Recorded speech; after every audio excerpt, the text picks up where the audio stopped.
자, 여러분 오늘 하루도 은혜 가운데 잘 사셨는지요? 네, 오늘은 칼빈주의, 그쵸? 조엘 비키의 칼빈주의. 우리가 이제 새로운 장 10장을 시작하게 되었습니다. 이제 우리 지난주까지 도르트 신조에 나오는 튤립교리죠. 튤립교리, 칼빈 5대 강령 튤립교리에 대해서 우리가 다 말씀을 나눴고요. 오늘 튤립교리 한번 정리해 볼까요? 인간의 전적 부패, 그리고 하나님의 무조건적인 선택, 그리고 하나님의 제한 속죄, 그리고 인간의 불강력적인 은혜, 그 다음에 성도의 견인, 그리고 보증까지 이렇게 이어서 5가지 우리 튤립 교리 배웠고요.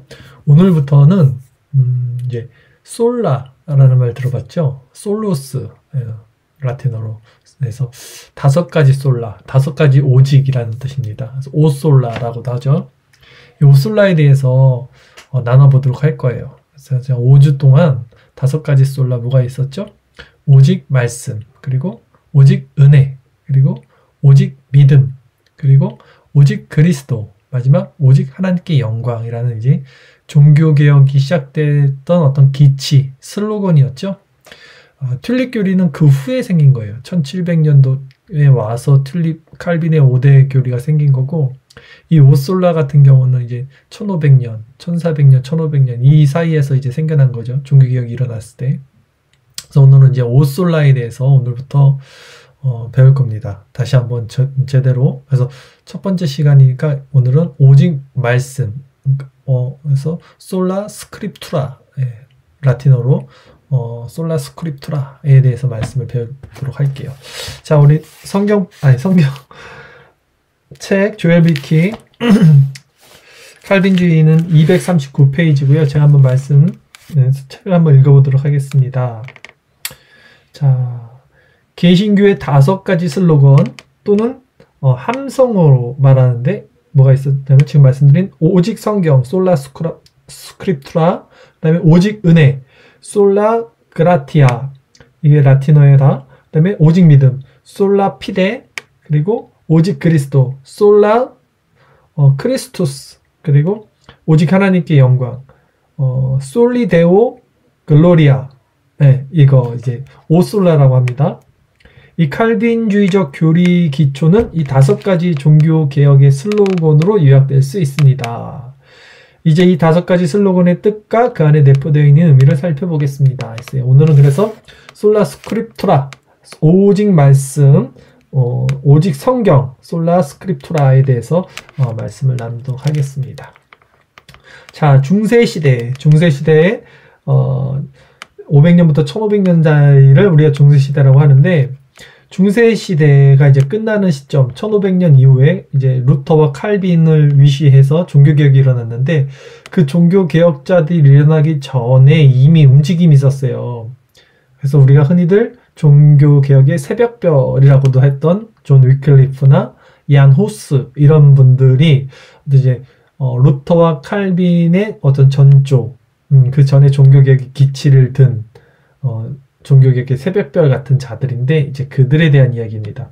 중세시대죠. 그러니까 중세시대에 존 위클리프나 존 후스 같은 사람들은 사람들에게 성경으로 돌아갈 것을 촉구했다 이래요. 그러니까 중세시대에도 오직 성경이라는 그런 기치를 든 종교개혁자들의 선구자들이 있었다는 거예요.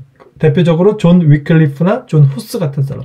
존 위클리프는 1320년에 태어나서 1384년, 1300년대 또 사람이고 영국 사람입니다. 존 위클리프. 이분이 이제 어떤 종교개혁의 새벽별이라고 불렀어요.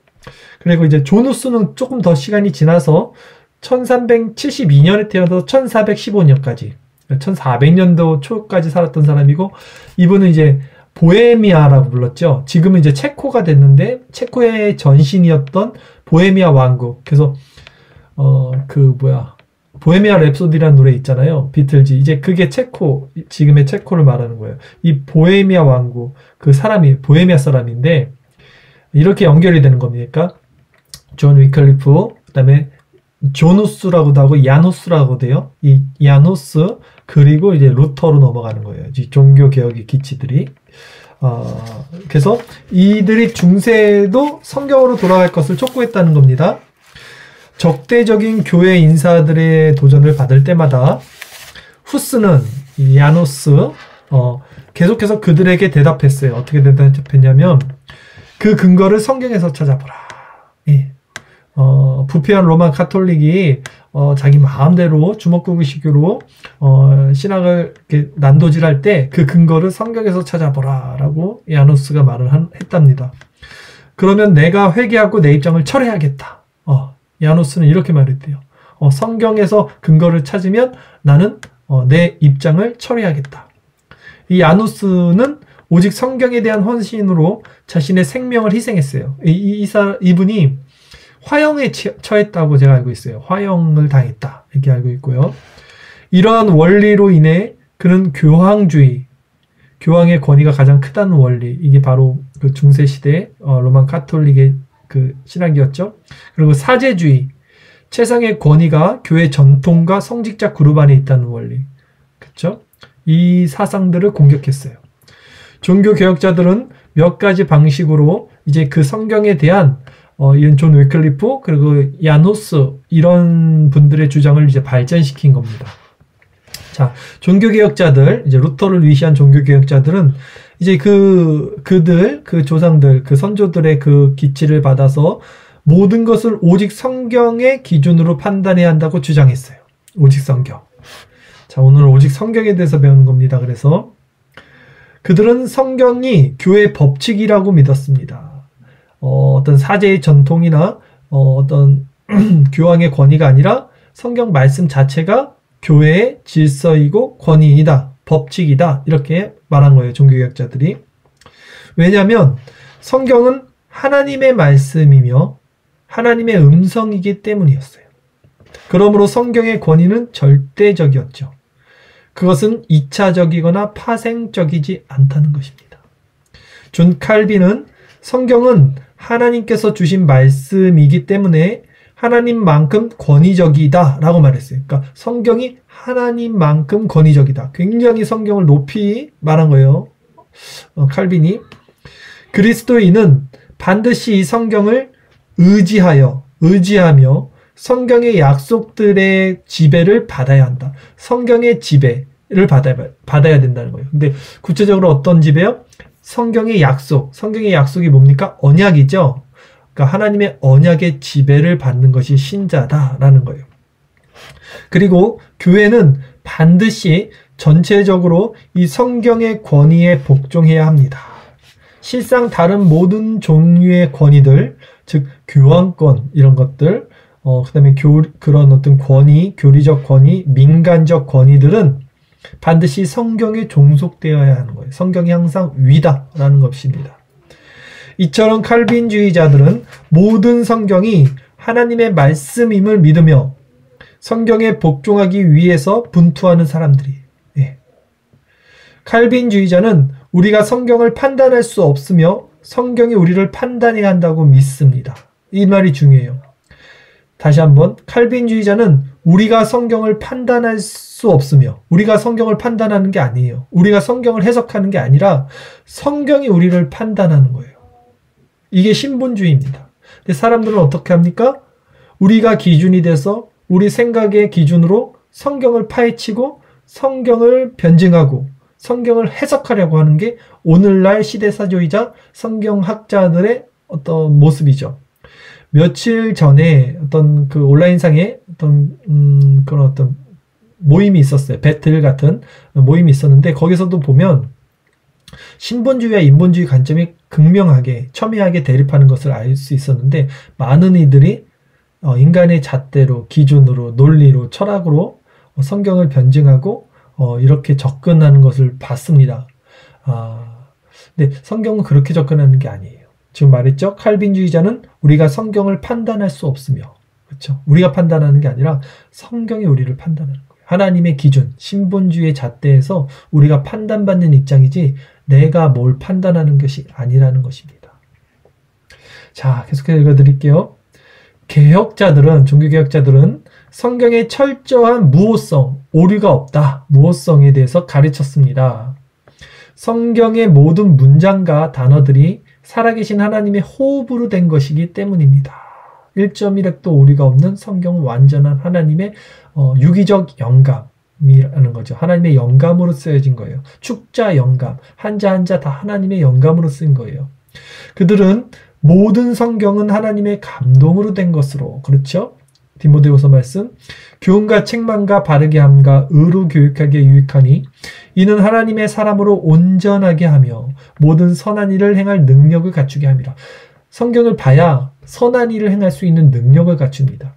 성경이 기준이 되지 않으면 우리는 선이 무엇인지 선의 기준과 정의조차 내릴 수 없기 때문에 성경을 봄으로써 하나님의 기준에 다다르는 선을 알고 그 선의 기준으로서 선을 행할 능력을 성경을 통해 성령을 통해 성경과 성령을 통해서 알게 되는 거예요.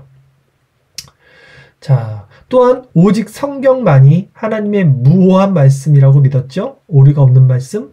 마틴 루터는 제롬에게 보낸 어거스틴의 편지를 인용하면서 이제 어거스틴과 제롬은 어떤 교부 시대의 사람들이죠. 다음과 같이 말했습니다. 나는 오직 성경만이 무하다는 것을 견지하는 법을 배웠다.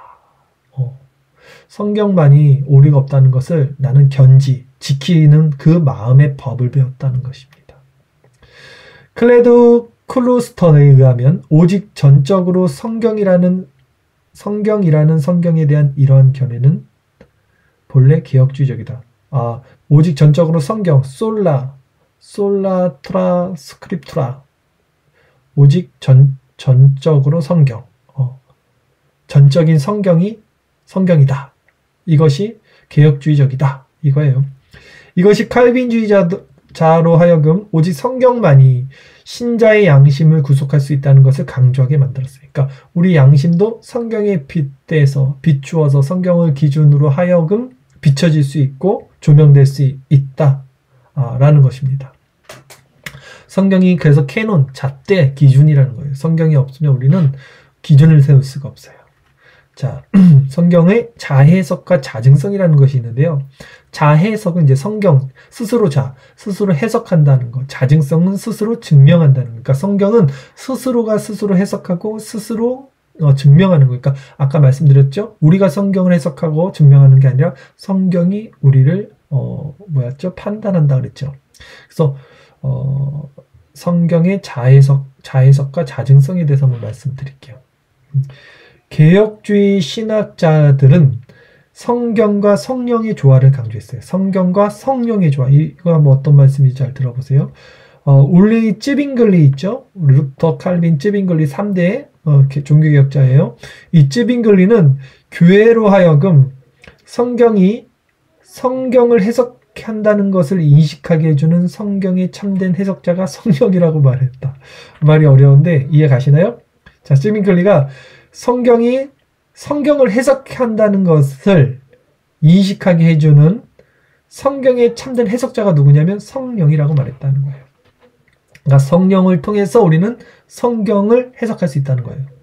그러므로 해석의 열쇠는 단순히 베드로나 소위 베드로를 계승한다는 로마 교회 계승자들에게 있는 것이 아니라, 그러니까 교황권, 특정한 사람들만이 성경을 해석할 수 있는 천국 열쇠를 가지고 권위를 부리는 게 아니라 모든 그리스도인 공동체, 성령을 통해 있는, 성령을 내주하고 있는, 성령을 모시고 있는 그 그리스도인 공동체에 속해 있다는 거예요. 모두가 성경을 해석할 수 있다는 거죠. 성령을 통해서. 전통이 해석에 도움을 줄 수는 있어요. 그렇죠? 전통이. 그러나 특정한 성경 본문이 연구의 결과 그 본질에 있어서 명확하게 우화적이 아니라면 성경의 참된 영적 의미는 자연적이며 문자적입니다. 이와 동일하게 칼빈이 중점적으로 강조했던 것이 바로 성경의 자증성이라는 특징입니다. 스스로 증명하는 거예요. 즉 성경의 증거가 신자의 마음속에서 역사하시는 성령의 내적 증언으로 말미암아 확증된다는 것이다. 그러니까 성경의 증거가 우리 신자 안에서 성령이 있죠. 이 성령의 내적 증언으로 말미암아 확증되는 거예요. 그러니까 성령을 통해서 성경이 해석된다는 것이죠. 칼빈은 다음과 같이 결론을 내립니다. 그러므로 여기서 한 가지 분명히 해두어야 할 것이 있다. 곧 성령께서 내적으로 가르침을 주신 사람들은 진정으로 성경을 신뢰한다는 거예요. 성령을 받은 자들, 성령의 내적으로 가르침을 받은 자들은 성경 자체를 하나님의 말씀으로 신뢰한다는 것입니다. 또한 성경이 스스로 확증함으로 성경에 감히 다른 증거와 이론에 예속시켜서는 안 돼요. 그죠? 오늘날 많은 변증법들, 이런 시도는 올바르지 않다라는 거예요. 성경을 감이라는 말을 쓰잖아요. 감히 다른 증거와 이론에, 세상 사조에 예속시켜서는 안 돼요. 우리는 성령의 증거를 통해서만, 오직 성령의 증거를 통해서만 마땅하고도 온전한 확신을 성경 안에서 얻을 수 있어요. 그래서 성경은 감춰져 있는 계시라고 그러는 거고 비밀의 말씀이라고 그래서 모든 지구상의 똑똑한 석학도 알지 못하지만 어린아이와 같은 자들에게는 성경이 또 열릴 수 있다. 이게 크고 놀라운 비밀의 책이라는 거죠. 자, 이 개혁자들은 적어도 세 가지 방식으로 로마 카톨릭 교회의 성직자 계급으로부터 성경을 해방시켰어요. 그러니까 중세 로마 카톨릭은 이제 성경을 못 보겠단 말이에요. 어렵게 라틴어로 읽고 자기네들만 해석했는데 이 종교 개혁자들이 그 라틴어로 됐던 성경을 이제 해방시킨 거예요. 세 가지로. 어떻게 했냐면 루터, 쯔빙글리, 칼빈 이 3대 개혁자들인데 이 사람들이 이제 어떻게 해방시켰냐면 루터는 독일어 성경을 만들었어요. 독일어 성경. 그쵸? 루터가 피난길에서 숨어 지내면서 독일어로 번역했단 말이에요. 그 독일어 성경처럼 자기 나라 말로 성경을 번역했어요. 그러면서 이것을 해방시킨 거예요. 성경을 누구나 읽을 수 있게. 그리고 쯔빙글리에 의해서는 어떻게 됐냐면 추천된 주의 설교를 통해서, 그러니까 쯔빙글리는 설교를 통해서 이 성경을 해방시킨 거예요. 그러니까 로마 카톨릭은요 설교를 하지 않아요. 설교를 해도 두리뭉실 짧게 합니다. 근데 개혁신학자들은 설교를 하죠. 설교를 하는데 강해 설교를 하기 때문에 성경을 풀어서 가르쳤다는 거예요. 그래서 성경을 해방시켰다는 거예요. 그리고 마지막으로 칼빈은 뭐 했습니까? 주석같이 문법적이고도 역사적인 주해를 통해서 그렇게 한 거예요. 네. 문법적으로 주석 같은 걸 만들었잖아요. 책을 막 썼잖아요. 칼빈은. 그래서 성경을 해방시킨 거예요. 우리 종교개혁자 세 분이 하신 것이 루터는 자기 나라 말로 번역을 했고요. 당시 알아들을 수 없는 라틴어로 됐던 성경들을 모국어로 번역을 했고요. 또 쯔빙글리는 그것을 가지고 설교를 했고요. 칼빈은 그것을 가지고 주석을 만들었다는 거예요. 그럼으로써 성경을 해방시킨 거예요. 로마 카톨릭으로부터. 자, 그들은 성경이 우리의 지성을 인도해주는 신앙의 법칙이요. 매일 우리의 의무를 지도해주는 행위의 법칙이라고 가르쳤어요. 지성과 행위의 법칙이 오직 성경이다. 성경은 칼빈이 말한 것처럼 아버지가 자녀에게 하듯이 하나님께서 우리에게 하시는 말씀이에요. 아버지가 자녀에게 하듯이. 그래서 성경을 읽으면요 정말 유익합니다. 아침 저녁으로 묵상하는 가운데 성경을 꼭 읽으세요. 밥만 먹지 마시고 성경을 읽으십시오. 자, 종교 개혁자들은 하나님께서 성경을 그분의 진리와 능력의 말씀으로 우리에게 주셨다고 교훈했습니다. 하나님의 진리의 말씀으로써 우리는 지금 이 순간부터 영원히 성경을 신뢰할 수 있습니다. 여러분은 성경을 신뢰하십니까? 성경을 하나님의 말씀으로 믿고 있습니까? 1.1획도 오류가 없는 하나님의 영감된 말씀으로 믿고 있습니까? 너무나 안타까운 게 뭐냐면 이렇게 하나님의 말씀으로 성경을 온전히 믿는 자들이 극히 적다는 것입니다. 교파적으로는 또 우리 장로교 안에서도 조차 우리 이제 합동, 그다음에 뭐 합신, 개혁 이런 식으로 있고 저희 통합 이렇게 나눠지잖아요. 그러니까 통합 측은 이 성경 자체를 무한 하나님의 말씀으로 받지 않습니다. 장로교 안에서도 합동 측은 축자 영감, 유기적 영감을 받아요. 근데 통합 측은요 칼바르트 신학의 그 후손들이기 때문에 성경이 하나님의 말씀임을 믿지만 그 안에도 오류가 있고 다만 하나님의 뜻을 전하는 데는 문제가 없다. 이런 이상한 약간 그 두리뭉실한 견해를 갖고 있는 것이 통합 측이고요. 저쪽 감리교 쪽이나 알미니암주의, 복음주의권에선 말할 것도 없죠. 그들은 성경 자체의 무함과 무호성, 하나님의 축자 영감, 유기적 영감 등을 믿지 않아요. 예. 그래서 그들의 태동, 알미니암주의들로 인해서 결국 뭐 자유주의가 꼽히게 되는 역할이 되죠. 자유주의와 또 자유주의 신앙은 아시죠? 성경에 있는 것을 어떤 교훈적으로, 윤리적으로, 어떤 인본적인 관점에서 예수님을 믿고 따르지만 과학적으로 증명되지 않는 기적적인 거나 신비한 그런 현상들에 대해서는 다 무시하거나 믿지 않는 것이 이제 자유주의 신학의 어떤 근본이고요. 또 이제 역사 비평학 신학도 성경 자체를 이제 역사적으로 파헤치면서 오류들을 파헤치는 거예요. 아, 성경은 짜집기 했던 거야. 그 시대에 여러 가지 문서들을 짜집기 했던 거야. 이렇게 보는 견해들이 역사 비평학이에요. 그러니까 오늘날 시대는요, 이 역사 비평학과 또 자유주의 신학이 범람하고 있어요. 그러니까 이런 시대 가운데 성경을 1.1획도 오류가 없는 하나님의 무한 말씀이라고 믿는 우리 장로교 안에서도 갖고 있는 이 보수 신학, 개혁주의자들은 정말 설 곳이 없이 아주 작은 공간에 있다는 거예요. 그러나 우리는 끝까지 이것을 견지할 것이고 하나님은 그 하나님의 견인과 보증 가운데서 우리를 인도해 내실 거라는 걸 우리는 확신하고 있습니다.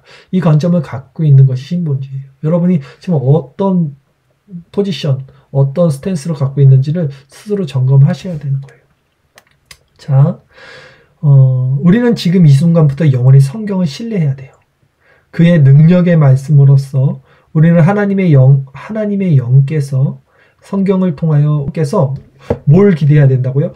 우리의 지성을 변화시키고 새롭게 하기를. 우리의 지성, 우리의 지각을 사용하여 선악을 분별하라고 했던 이 지성은 뭐냐면요. 결국 우리 마음입니다. 마음의 3요소 중에 지성이 있잖아요. 지성과 의지와 정서잖아요. 이 지성이 가장 중요한데 성경을 통해서 지성이 변화되는 거예요. 즉 선과 악, 옳고 그름, 을 판단할 수 있는 것이 지성인데 이 지성을 새롭게 하고 변화시킬 수 있는 게 오직 성경이라는 거예요. 그러니까 성경을 알아야지만 분별력이 생겨요. 통찰력이 생깁니다. 성경을 기준하지 못하면 절대 인간은 통찰력이 생길 수 없어요. 선과 악을 분별할 수 없고 정말로 그냥 미친 마음을 품고 있어요. 그럴 수밖에 없어요. 그래서 성경을 꼭 통해서 성경을 보고 깨달음을 통해서 우리가 지성의 변화, 지각의 풍부한 믿음의 장성한 분량까지 자라서 선악을 분별할 수 있는 그것까지 올라가야지만 그 성화의 과정까지 올라가야지만 구원을 받아요. 그게 맞습니다. 그 성화의 결과적으로 이제 영화까지 가는 거예요. 그렇게. 그러니까 얼마나 유익하고 얼마나 살아가는데도 평안하고 유익합니까? 우리가 사리 분별을 한다는 거잖아요. 얼마나 평안하겠어요. 우리 마음을 지킨다는 것이. 상한 판단을 정확하게 할 수 있다는 것이 성경을 통해서 할 수 있다는 거예요. 그렇게 되는 자마다 성화의 과정을 통해서 구원받을 수 있다는 거예요, 여러분. 그러니까 성경을 보셔야 된다는 거예요. 자, 이 말씀의 능력은 우리의 삶과 가정과 교회와 공동체에서 표현되어야 합니다. 그렇죠? 모든 전 영역에서 성경은 표현돼야 돼요. 다른 책들이 우리에게 지식을 줄 수 있고 심지어 우리를 개혁시킬 수도 있어요. 그러나 오직 이 한 권의 책만이, 이 성경만이 우리를 진정으로 변화시키고 그리스도의 형상을 닮아가게 할 수 있다. 그렇죠? 여기서 중요한 말 나오죠. 이 성경만이 뭘 어떻게 한다고요? 그리스도의 형상을 담게 해요. 다른 모든 책들은 지식을 주고 우리 마음을 변화시킬 수 있을지라도 성경만이 그리스도의 형상을 담게 만들어요. 그리스도의 얼굴에 비친 하나님의 영광을 아는 빛. 그 빛을 우리 심령에 심겨준 거예요. 성령을 통해서 성경을 볼 때 이 그리스도의 형상으로 닮아지는 거예요. 그리스도의 속성, 그리스도의 마음, 이것을 닮아가고 그 형상으로 빚어지는 것이 성화예요. 그 마음 상태를 갖고 있는 것이 지각을 사용하는 겁니다. 이게 다 연결되죠? 그래서 이런 과정에서 이 사랑의 열매, 이 성령의 열매를 맺어가는 것, 이게 참 유익한 삶이라는 거죠. 자, 오직 성경만이 그리스도의 형상으로 담게 합니다. 오직 그렇게 할 때만 우리는 하나님의 참된 자녀가 될 수 있고 종교개혁의 후예가 될 수 있는 것이다 라고 조엘 비키가 말해요. 이게 되게 중요한 말이에요. 뭐냐면 오직 그렇게 할 때만, 그러니까 그리스도의 형상을 닮아갈 때만, 그러니까 성경을 통해서 지각을 사용하여 그리스도의 형상을 닮아가는 이 성화의 과정을 겪어 나가는 것만이 하나님의 참된 자녀가 될 수 있다는 거예요. 하나님의 참된 자녀가 되는 것이 구원이잖아요. 그러니까 구원은 그런 거라는 거예요. 그냥 예수 믿었어, 나 구원 받았어가 아니라 예수를 믿었어? 예수를 믿는다는 게 무엇인가? 이거부터 우리는 다시 점검해야 돼. 예수를 믿는다는 것은 내 안에 그리스도의 속성, 그리스도의 형상으로 닮아가는 원리가 있냐는 거예요. 그 원리로 말미암아 내가 변화받고 자라는 그 지각을 사용해서 성화되는 그 과정만이 하나님의 참된 자녀, 구원받는 백성이라는 말입니다. 우리는 오직 성경이라는 원리를 어떻게 이해해야 합니까? 과연 우리는 성경을 연구하고 사랑하며 성경대로 살고 성경대로 기도하고 있는가? 뭐라 그래요? 성경을 연구하라 그러죠? 베레아 사람들은 말씀을 상고한다 그랬어요. 성경을 연구하셔야 돼요. 주석도 보고 아침 말씀 묵상하는 거 그렇게 할 때 연구하고 또 사랑하며, 그렇죠? 성경대로 살고, 성경대로 살고 또 성경대로 기도하고 있는가? 성경은 우리 인생에서 만나는 폭풍우와 파도를 극복하는 나침판이 되는가? 성경은 우리 자신을 보는 거울이며 우리의 행위의 규례이며 우리의 행실을 깨끗하게 하는 율례이며 우리를 뜨겁게 하는 불이며 우리를 먹이는 양식이며 우리가 싸우는 검이며 말씀의 검, 우리의 의심과 두려움을 해결해주는 모사이며 우리를 풍요롭게 해주는 기업인가? 모든 것이죠. 성경은. 정말 성경은 모든 것입니다. 솔라 스크립투라. 존 프라벨이 말했듯이 우리는 과연 성경으로부터 가장 최고의 삶과 가장 고상한 고난과 가장 유익한 죽음의 방법을 배우고 있는가? 심오한 말씀이에요. 자, 뭐라 그랬어요? 가장 최고의 삶을 성경을 통해서 배우냐. 가장 고상한 고난, 그리스도인은 고난을 받는 자들이 세상 가운데. 근데 그 고난은 비천한 고난이 아니라 고상한 고난입니다. 고상한 고난을 성경을 통해서 배우는 거예요. 또 가장 유익한 죽음의 방법을 배우고 있는가. 죽기 위해서 사는 것도 어떤 일리가 있죠. 우리가. 근데 죽음의 방법을 성경을 통해서 배운다는 거예요. 정말 오직 성경만이 루터와 칼빈처럼 또 존 위클리프와 이안 후스처럼 또 쯔빙글리처럼 우리의 양심을 사로잡아 하나님의 말씀에 복종시키는 우리의 개인적인 슬로건이 되고 있는가? 이렇게 말씀을 마치고 있어요. 솔라 스크립투라. 오직 성경만이 정말 우리의 기준이 되고 있는가? 라고 말씀을 하고 있습니다. 자, 오늘 이렇게 짧게 끝났는데요. 여러분은 어떻게 성경을 읽고 성경을 대하고 있습니까? 우리는 아침마다 말씀 묵상을 나누고 있어요. 이 말씀 묵상이 바로 성경의 권위와 성경의 기준, 성경이 우리 나침판이고 성경이 우리의 어떤 모든 것이 되는 것을 고백하는 그 기준이 되는 것입니다. 저는 아침마다 말씀 묵상을 나누는 것을 토대로 하루를 살아가고 있습니다. 그 기준으로, 그 양심으로, 그 말씀의 빛의 조명을 받은 그 마음으로 살아가요. 정말 유익합니다. 예. 여러분들도 늘 그렇게 말씀이 기준이 돼서 성경을 사랑하시고 성경이 1.1에 오류가 없는 하나님의 말씀임을 믿고 오직 그것만이 우리의 지성을 새롭게 하고 변화시켜주는 유일한 수단임을 또한 믿고 은혜의 방편, 은혜의 수단은 오직 성경임을 고백하십시오.